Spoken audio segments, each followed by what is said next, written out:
আমাদের অঞ্চলে এই সবজিটাকে আমরা রেখা বলি।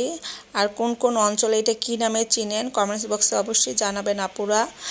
আর এই সবজিটা খেতে কিন্তু খুবই মজা লাগে। হ্যালো ফ্রেন্ডস, আসসালামু আলাইকুম। কেমন আছেন সবাই? আলহামদুলিল্লাহ আমরা বেশ ভালো আছি। সবজিটা আমি এইভাবে কেটে নিয়েছি, প্রথমে গোল গোল করে, তারপর মাঝখান থেকে দুভাগ করে নিয়েছি এবং এর সাথে আলু দিয়ে দিয়েছি। আমি অনেক জায়গায় দেখেছি এটা লম্বালম্বিভাবে অনেকে কেটে রান্না করেন, কেন জানি আমার কাছে এরকম গোল গোলটাই বেশি ভালো লাগে। যাই হোক, এই তো আমি ঝুড়িতে ভালো করে পানিটা ছেঁকে নিয়েছি। আর এখন আমি তেল আর পেঁয়াজ দিয়ে ভালো করে পেঁয়াজটা একটু ভাজা ভাজা করে নেব। আর এর সাথে দিয়ে দিচ্ছি চিংড়ি মাছ। আর আমি এখানে আর একটা চিংড়ি মাছ ইউজ করবো, সেটা হচ্ছে ছোটো ছোটো চিংড়ি মাছ।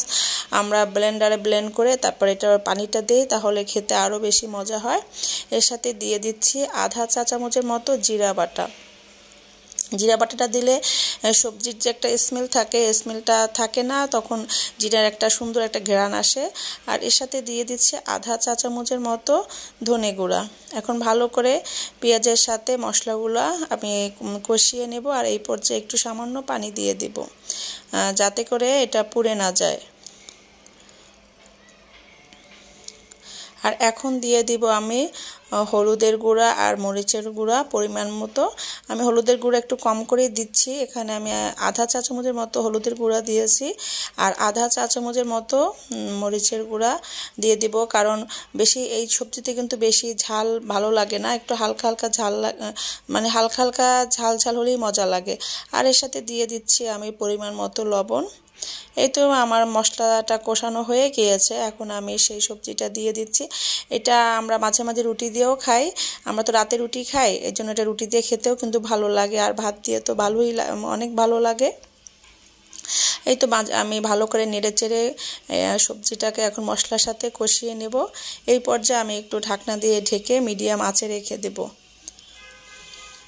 এই যে এখন সবজিটা থেকে কিন্তু পানি বের হয়ে আসছে। আবার একটু নেড়ে চেড়ে ঢাকনা দিয়ে ঢেকে দেবো, পানিটা একটু শুকানো অবধি আমি একটু ওয়েট করব।